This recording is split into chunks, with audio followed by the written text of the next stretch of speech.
Es-tu prêt à changer ta journée, voire ta vie? Pense à ça quelques secondes. Si l'attitude, ce petit mot qu'on prend souvent à la légère, avait le pouvoir de transformer les pires situations en opportunités. Dans cet épisode, je vais te montrer comment choisir la bonne attitude peut littéralement réécrire ton scénario quotidien. Et je te jure, tu as envie d'entendre ça avant ta prochaine grosse journée. Alors, as-tu le goût de découvrir comment passer du mode chiolage au mode création d'opportunités? Embarque, c'est parti. Bienvenue dans le podcast Entrepreneur Solutionneur, épisode 49, Chialer ou créer une opportunité. Dans cet épisode, je vais te parler de quelque chose qu'on sous-estime trop souvent, mais qui peut littéralement changer ta vie. De quoi tu penses que je parle? De l'attitude, de ton attitude. Et oui, aussi simple que ça, mais pas si simple quand on y pense. Et j'aimerais savoir, dis-moi, ça t'est déjà arrivé de te lever le matin du mauvais pied, d'enchaîner les problèmes et de te dire que la journée est foutue avant même de l'avoir commencé? Tu sais, c'est comme si tout ce qui pouvait mal tourner, ça se passait là, là. Tu te dis que l'univers au complet est en train de comploter contre toi. Tu vois le genre de journée? Ça t'est déjà arrivé? En tout cas, ça m'arrive, mais maintenant, je sais quoi faire. Alors imagine si malgré tout ça, tu pouvais transformer cette journée pourrie en quelque chose de positif, juste en changeant ton état d'esprit. Ça semble possible? Pas tant que ça. Parce qu'aujourd'hui, je vais te raconter une petite anecdote personnelle qui m'a fait réaliser à quel point on a le pouvoir de choisir notre attitude, même dans les moments les plus frustrants.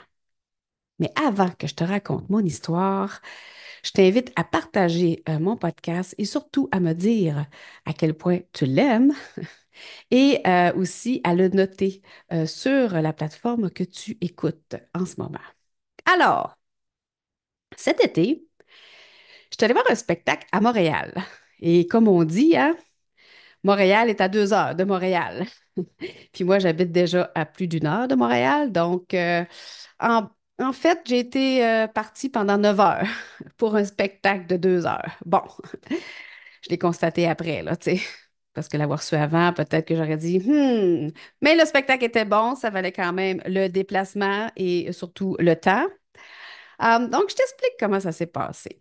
Je suis partie à 16 heures pour aller reconduire ma fille qui travaille à environ 35 à 40 minutes de chez nous. Puis ensuite, je suis partie pour Montréal pour arriver à la Place des Arts, stationnée dans le bas-fond du stationnement vers 18h15. Je n'étais pas la seule qui avait eu l'idée de me stationner là, faut croire. Donc, pas le temps d'aller rejoindre mes amis qui étaient déjà au dessert dans un resto à 10 minutes de là parce que un vendredi soir à Montréal, 10 minutes peut devenir rapidement 30 minutes. On se comprend. Alors, je me dirige vers le complexe des Jardins pour me ramasser une petite bouchée parce qu'il y a quand même plusieurs restaurants, plusieurs choix. Et là, qu'est-ce que je vois en rentrant? Un Renaud-Bré. Bon, loin de moi là, de faire une publicité, c'est juste que le matin même, Christelle, ma partenaire d'imputabilité, m'avait parlé d'un livre. Puis là, je me suis dit, on va aller voir s'ils l'ont pas, ce livre-là. Alors, quelle fut ma surprise? Il l'avait, le fameux livre. Je décide de le prendre, je pars avec, puis je me dis, ben, mon petit souper toute seule va être moins long en lisant. Ça va me donner une idée du livre, si je l'aime ou pas. Alors, comme je disais, 10 minutes à Montréal un vendredi soir peut devenir 30 minutes. C'est exactement ce qui s'est passé.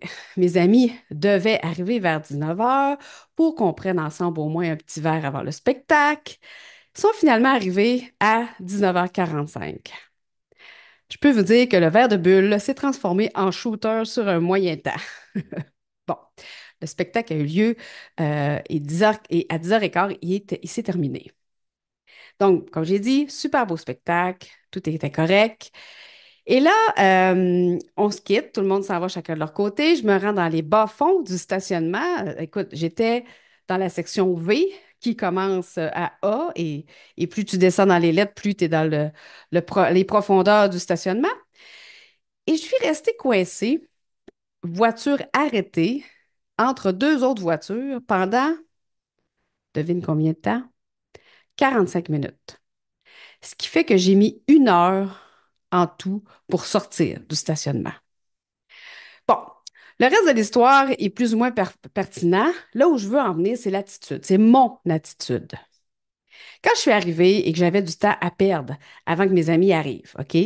Parce que, comme je vous ai dit, hein, 10 minutes, un vendredi peut rapidement venir à 30 minutes, ben, j'ai décidé d'acheter le livre que Christelle m'avait conseillé et dès les premières pages, ben, j'ai été quand même plongée dans ma bulle. Tellement que j'ai presque sursauté quand ils sont arrivés, quand ils sont finalement arrivés à 15 minutes du spectacle. Donc, au lieu de perdre mon temps sur mon cellulaire à faire refresh de mes messages pour espérer un message d'eux me disant on arrive, ben, j'ai profité de ce temps-là pour lire parce que de toute façon, qu'est-ce que je pouvais faire de mieux? Donc, j'ai entamé la lecture de mon livre et le temps a passé vraiment plus vite que si, justement, j'étais restée là à attendre, à chialer, puis à me dire, crime, c'est bien long, qu'est-ce qui se passe, ou à les appeler, ou à les texter, etc., etc. Par la suite, dans le stationnement, ben, je me suis vraiment parlé. Sur le coup, quand j'ai vu que ça bougeait zéro, je me suis dit, bon, qu'est-ce que je peux y changer? Non, mais pense-y, là, OK? Admettons là, que j'avais décidé de chialer, là, tout seul, by the way, hein, dans mon char, parce que j'étais tout seul. Euh, Ça aurait donné quoi? Parce que c'est tellement facile de chialer, OK? Mais ça donne quoi? Ça donne rien. Puis en plus, Puis en plus, c'est ça qui est important de comprendre, c'est que ça nous met dans un état de marde. Pense-y, OK? Comment tu te sens quand tu chiales? Puis après, comment tu te sens? OK? Quand tu es dans ton état là, de chiolage, tu n'es pas content, tu chiales, tu es en maudit. Puis après là, d'avoir chiolé, comment tu te sens? Tu te sens pas mieux? Oui, OK, des fois, ça peut faire du bien, ça peut avoir l'air d'une thérapie, tu sais, mais ton état, suite à ton chiolage, est tout en fonction de ce chiolage-là, tu comprends? Puis souvent, ça continue à résonner dans notre tête. Puis là, tu es tout croche. Tu es en maudit. Puis en plus, on dirait qu'après, ça va encore plus mal. Ou tu penses que ça va plus mal, ou tu perçois que tout va plus mal. Parce que quand tu chiales, on dirait que tu ouvres un canal de mauvaises affaires. Tu sais, c'est comme, t'es pas content, la vie, c'est de la merde, puis on dirait que tout ce qui est autour de ça est en rapport avec ton état d'esprit. Fait que je me suis dit, c'est-tu grave ou c'est plate? Parce que moi, je demande ça souvent à mes clients. C'est-tu grave ou c'est plate? C'est plate. Bon, OK. Parce que, tu sais, quand on se pose la question, la petite parenthèse, quand on se pose la question si c'est grave ou si c'est plate, là, c'est rarement grave. Si c'est grave, OK, il faut intervenir, mais pense-y, là, quand tu n'es pas de bonne humeur, quand tu chiales, généralement, hein, à 90 c'est-tu grave ou c'est plate? Bon, fait que c'est plate. Dans ce cas-là, c'était plate. C'était pas grave. Personne qui m'attendait, il y avait personne qui était sur le bord de mourir. Donc, c'est plate. Maintenant, c'est quoi la prochaine question? C'est qu'est-ce que tu peux faire?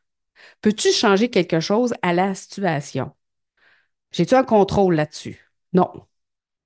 Bon, ben là, si c'est non, la prochaine action, c'est oui, il y a quelque chose que tu peux changer. La seule chose sur laquelle tu as du contrôle, c'est ton attitude. Et ça, écoute-moi bien, ça, là, ton attitude, tu peux toujours, toujours avoir le contrôle dessus. Tu peux la choisir, ton attitude. C'est pas toujours facile, c'est vrai. Des fois, là, c'est bien plus facile de glisser dans le chiolage, dans la victimite. C'est de la faute des autres, c'est la faute du gouvernement, c'est la faute de l'univers au complet, versus de choisir de vivre le moment différemment, de profiter du moment, de le transformer et de trouver un avantage. Fait que c'est pas impossible. C'est juste des fois difficile et je te dirais même que ça demande de la pratique.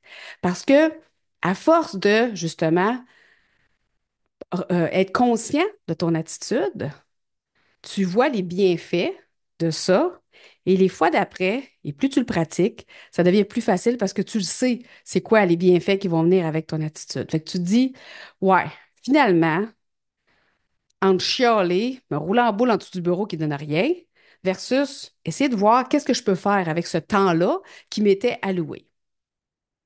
Fait que j'ai arrêté le moteur de mon char, puis j'ai lu. Puis j'étais tellement contente de reprendre ma lecture parce que, évidemment, quand mes amis sont arrivés, j'étais en plein milieu d'un paragraphe. Puis moi, j'ai ça, arrêter en plein milieu d'un chapitre. Alors imagine-toi en plein milieu d'un paragraphe. J'ai comme un toc quand je lis, il faut que j'arrête à la fin d'un chapitre ou quand il y a des petites étoiles qui séparent un paragraphe d'un autre. Fait que là, j'ai été comme arrêtée en plein milieu d'un paragraphe. Écoute, j'avais vraiment hâte de reprendre ma lecture. J'ai lu, puis après, au retour, j'ai écouté un vieux CD de François Pérusse. Parce que oui, oui, j'ai encore un lecteur CD dans mon char. Un vieux CD de François Pérusse, puis j'ai ri tout le long. Parce que bon, rendu à l'heure qui était rendu, la radio, ça me tentait moins. Fait que je me suis dit, j'ai sorti ça de la pochette, puis j'ai fait, ben pourquoi pas. Le résultat de tout ça, c'est que je suis arrivée chez nous, je me suis lavée, je me suis couchée, puis j'ai eu une super de nuit. J'ai bien dormi, tellement qu'à 6 heures, j'étais debout pour passer un peu de temps avec mon chum qui devait quitter tôt pour la journée.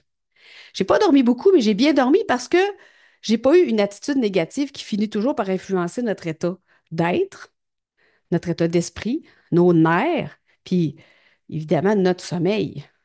Hey, j'ai même pas ruminé, moi qui étais la reine du ruminage à l'époque. J'ai juste fait comme, OK, j'ai pas le contrôle sur la situation, mais j'ai le contrôle sur mon attitude. Heureusement, je m'étais acheté un livre que j'ai commencé, alors pourquoi pas le lire en attendant que le temps passe. Puis en plus, ben, ça fait une histoire à raconter. Et toute cette histoire-là, ça m'a fait réfléchir à l'attitude. C'est drôle parce que quand je planifiais mes épisodes de podcast, je me disais, je veux revenir sur l'attitude. Je veux vraiment en reparler parce que j'en ai parlé dans ma première saison, je pense. Et là, je veux en reparler, mais d'une façon différente. L'attitude, là, c'est une des rares choses sur lesquelles tu as le contrôle total, peu importe ce qui se passe autour de toi. Tu ne peux pas toujours contrôler ce qui arrive, mais tu peux toujours choisir comment tu vas y réagir à la situation, à la personne, à l'événement. C'est un peu comme conduire une voiture en pleine tempête, OK? Tu peux pas empêcher la pluie ou la neige de tomber, mais tu peux décider de réduire ta vitesse, d'allumer tes lumières d'en bas, de rester vigilant et surtout de garder ton calme. Tu peux chialer aussi, mais la neige, elle n'arrêtera pas. Fait que quand un défi se présente, que ce soit un projet qui dérape, un client difficile ou même une journée où tout semble aller de travers, hein, ta première réaction est souvent dictée par ton émotion. C'est humain, c'est naturel. Mais après ce premier réflexe, tu as le pouvoir de choisir. Est-ce que tu vas te laisser justement submerger par la frustration, par l'émotion, la colère, peu importe ce que tu vis en ce moment-là, ou tu vas opter pour une attitude plus constructive, axée sur la solution? Fait que choisir ton attitude, c'est choisir d'avoir du pouvoir sur ta vie quand tu y penses. Parce que quand c'est les émotions qui nous font prendre des décisions, c'est rarement les bonnes décisions. OK? Donc, je te donne un exemple. On va prendre deux personnes qui sont devant un échec, un défi, peu importe. OK? La première, elle se dit que tout est contre elle. Elle voit ça comme, elle se voit comme une victime. Tu sais, j'aime ça appeler le syndrome de Calimero, là. Oh, pauvre de petit moi, tu sais. Fait qu'elle rumine, elle se bloque, elle va se braquer aussi. Elle va rester dans son coin. Elle va se sentir impuissante. Et là, c'est comme un cercle vicieux, hein, parce que tu chiales, t'es pas content, tu dis, ah, c'est à cause de ci, c'est à cause de ça m'arrive toujours à moi, tu sais. Puis là, elle rentre dans un mode de victimite et c'est difficile, hein, sans blague, de sortir de ce cercle vicieux-là. La deuxième personne, elle va voir ça comme une opportunité d'apprendre, de grandir. Fait qu'elle va dire, OK, parfait, je vais me relever, je vais analyser la situation froidement. Et là, c'est là que le contrôle, je mets des guillemets là, pour ceux qui m'écoutent et qui ne me voient pas, là, mais le contrôle des émotions rentre vraiment en ligne de compte à ce moment-là, de dire, OK, je peux vivre l'émotion un certain nombre de minutes, là, ça vient me chercher, OK, maintenant, on va analyser ça, puis on va ajuster nos stratégies. Et cette personne-là, cette deuxième personne-là qui agit comme ça, ben, elle va transformer ce qui semble être un mur infranchissable en un simple obstacle à contourner ou à surmonter. Puis là, On va pas se raconter des histoires, OK? Cette capacité à choisir ton attitude, là, à te concentrer sur ce que tu peux contrôler, à avoir ce réflexe, dans le fond, là, plus rapidement, ce petit pas de recul ou de pause qui te permet justement de te dire, hey, comment je veux vivre ça, moi, cette situation-là? Ben ça se travaille, là. C'est pas magique, OK? C'est une capacité qui se travaille. Et souvent, ce que je dis à mes coachés, je leur dis souvent, la première étape, c'est d'en être conscient. Tu sais, de se rendre compte de, OK, comment j'ai agi la dernière fois quand il m'est arrivé telle affaire, c'était quoi mes pensées? La fois d'après, ou les fois d'après, c'est de s'en rendre compte, mais dedans. On est dedans, on est comme en maudit, on chiale, puis on fait comme, wow, OK, calmons-nous, qu'est-ce que je fais? Souvent, on finit de vivre ce qu'on est en train de vivre, et à un moment donné, on finit par sortir de cette situation-là. Et le but ultime, c'est de vraiment arriver devant l'événement, devant la situation et se poser la question avant de glisser dans les émotions, de glisser dans le rôle de la victime, de glisser dans ça va pas du tout. Donc, effectivement, c'est un travail qui se fait au quotidien, OK? Mais c'est aussi ce travail qui te permet, petit à petit, d'être de plus en plus maître de toi et maître de ta vie. Et selon toi, qu'est-ce que ça donne, cette maîtrise-là, sur ton attitude? À quoi ça sert, là, d'être capable de maîtriser son attitude, de la choisir? Tu sais, j'aime mieux dire choisir que maîtriser parce que c'est vraiment un choix conscient qu'on fait. C'est genre, OK, je suis devant telle personne ou je suis devant telle situation. Qu'est-ce que je choisis de faire? Comment je choisis d'agir? Bien, principalement, ça te donne trois choses très importantes, OK? Ça permet de créer une résilience mentale. Donc, tu deviens capable de rebondir, OK, après les coups durs. Et ça, c'est vraiment avec la pratique. Chaque obstacle, chaque défi sur ton chemin devient comme une occasion de renforcer ta capacité à rester debout, même quand le vent souffle très fort. C'est comme si tu construisais ton propre bouclier, OK, couche après couche. Avec chaque expérience que tu traverses, tu deviens aussi solide, je dirais, qu'un phare en pleine tempête. Donc, à force de le pratiquer, à force de le faire, ta résilience devient de plus en plus solide et, je reviens à ça, euh, tu vas réagir plus rapidement à te demander quelle attitude utiliser. Ça te permet aussi de devenir moins dépendant des circonstances et ça, c'est pas négligeable. Les hauts et les bas font partie de la vie, OK? Mais en maîtrisant ton attitude, tu arrêtes de subir ces montagnes russes-là émotionnelles. En fait, les montagnes russes deviennent moins hauts et moins bas. Ça devient un peu plus calme, on va dire. Que ce soit une mauvaise nouvelle, un changement imprévu ou même une déception, OK? De plus en plus, tu deviens capable de rester centré, d'adapter ta réaction sans être complètement secoué, sans être complètement comme dépassé par les événements. Alors imagine-toi, c'est un peu comme un arbre qui est solide, là, que les branches vont plier au vent ou dans la tempête, mais l'arbre, lui, il va jamais casser. Il va toujours rester le plus droit possible, tout dépendant de la grosseur du tronc, évidemment. Et finalement, ça te permet d'être de plus en plus maître de ton propre chemin. Donc, comme je te disais, ça t'aide à vraiment être maître de ta vie. Quand tu choisis ton attitude, tu reprends les rênes du contrôle que tu as sur ta vie. Tu arrêtes de laisser justement les autres ou les circonstances définir ta direction. C'est toi qui choisis comment avancer, comment naviguer à travers ces défis-là. C'est comme si tu devenais justement le capitaine de ton navire, capable de rediriger la barre même quand les vents changent sans avertissement. Et en parlant justement de choix d'attitude, ça me fait penser à une autre analogie. Imagine que chaque jour, quand tu te lèves, tu as devant toi une garde-robe pleine d'attitudes, comme une sélection de vêtements et d'accessoires, OK? Quand je pensais à l'attitude, je me disais, comment je peux rendre ça plus drôle, plus facile, plus attirant? Et là, j'ai décidé de m'inventer, si tu veux, une garde-robe d'attitude, où tu as le choix d'enfiler, par exemple, l'attitude du champion. celle qui va te donner confiance, qui va te donner de l'énergie pour affronter ta journée. Ou tu pourrais aussi choisir l'attitude de victime, celle qui va te faire voir tout en noir, comme si le monde entier était contre toi. Hmm? C'est un peu comme choisir ce que tu vas porter le matin. Tu sais, quand tu te lèves le matin, tu regardes dans ton garde-robe, bon, qu'est-ce que je vais mettre? Chaque jour, tu sais, tu peux préférer la veste de la sérénité qui va te permettre de rester calme, peu importe ce qui va se passer autour de toi. D'autres jours, tu optes pour des chaussures de la proactivité, prête à avancer, à te mettre en action. Mais je ne vais pas tout te dévoiler aujourd'hui, évidemment. J'ai décidé de faire un épisode là-dessus, donc je vais t'en parler plus en détail de cette garde-robe d'attitude dans mon prochain épisode.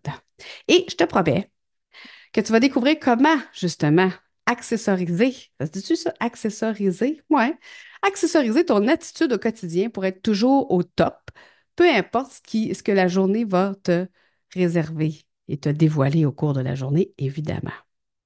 Alors, choisir ton attitude, c'est choisir comment on veut vivre sa vie, carrément. C'est un choix qui est puissant, qui peut transformer une journée, qui peut transformer une semaine et même une vie entière. Chaque matin, tu as le choix de l'attitude que tu veux porter.